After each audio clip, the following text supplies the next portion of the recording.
So good evening everybody. In my previous class already I had discussed about plant tissue, but now I want to discuss about animal tissue. So we know the main kinds of animal tissues are four types. We see there are four types of animal tissues: epithelial tissue, connective tissue, muscle tissue, and nervous tissue. So first of all, I want to discuss about epithelial tissue. So it is a thin, protective, continuous sheet of cells are basically present to the surface of the body. And if we go through the examples of epithelial tissue, then we can see the outermost layer of skin and the lining surfaces of the mouth, nose, lungs, and stomach.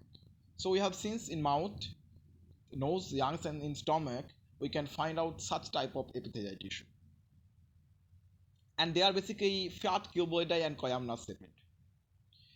And we know the functions of basically epithelial tissues are differ from each other.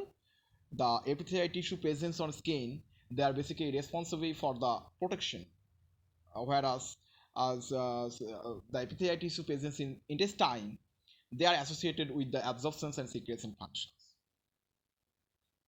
Okay, and now I come to the aspect of epithelial tissue are classified into different category.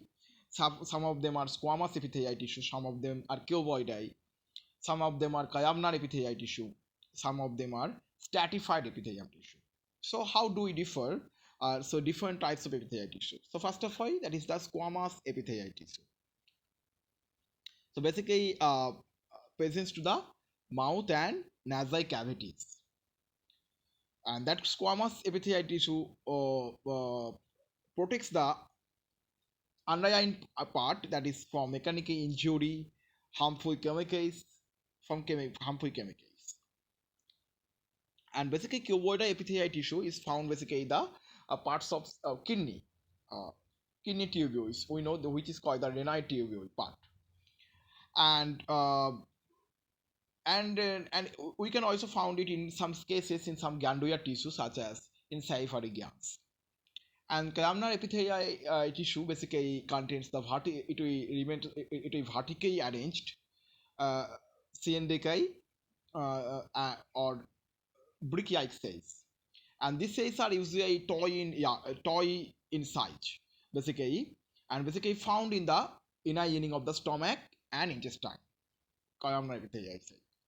And ciliated columnar epithelial, why ciliated? Because they are basically found to the trachea, and that columnar epithelial cells are ciliated. Basically they contain the cilia-like structure, that is they have thread-like protoplasmic projections like cilia at their free ends. Okay, and and what is the functions of that cilia? Basically that cilia constantly keep reacting and move the materials which enter this region.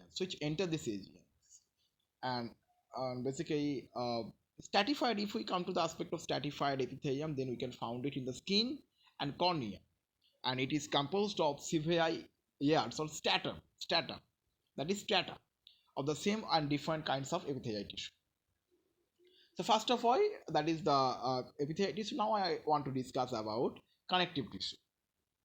That is why they are connective tissue, because they binds one tissue with another, so that's why they are connective. And not only that, but also they connect the different organs, so that's why they are called the connective tissue. And they are it has three characteristics, that is it contains the matrix, very fewer cellular elements and fibers. And these connective tissue are classified as connective tissue proper, serves for packing and binding the organs, supportive connective tissue which gives support, that is the cartilage and bones, and fluid connective tissue. We know the fluid connective tissue are blood and lymph. And that the first part, that is the connective tissue proper, are of adenoid tissue and adipose tissue. Adenoid tissue basically found to the just the beneath portions of epidermis of skin, just beneath the epidermis of skin, and basically it makes skin elastic and helps to the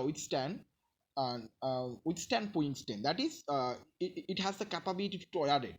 So suppose it assumes that this is our skin, and if I doing some pulling the skin, then that alveolar tissue has the capability to withstand it. So this is the functions of alveolar tissue, and in case of adipose tissue, it has a specialized space and storage functions. We know, basically, it helps to um, uh, store the that tissue, the body heat. Suppose it assumes that in case of skin, it helps the storage of body heat, restorations of body heat, or insuations for the retaining of body heat. That is, it remains to the padding like skin, a padding under skin. Okay. And it also found around kidneys and eyeball also. And fibrous connective tissue basically made up of elongated cells referred as fibers. And these fibers are strong and bundled together by alveolar tissue. And the supportive connective tissue are basically cartilage and bones. And if we make a comparison between cartilage and bones, then we can find out cartilage are non-porous tissue, whereas the bones are porous tissue. Cartilage uh, uh, has no blood vessels or nerves, but in case of bones, bone we see it has blood vessels and nerves. And in case of bone we see the Haversian canal also present there. So there are very few minor difference between them. And cartilage is semi-transparent and elastic. So cartilage is a non-porous tissue. There is absence of nerves and blood vessels. They are semi-transparent and elastic, uh, basically found to the external ear. It is the cartilage, external ear, the tip of the nose. Here we found the cartilage.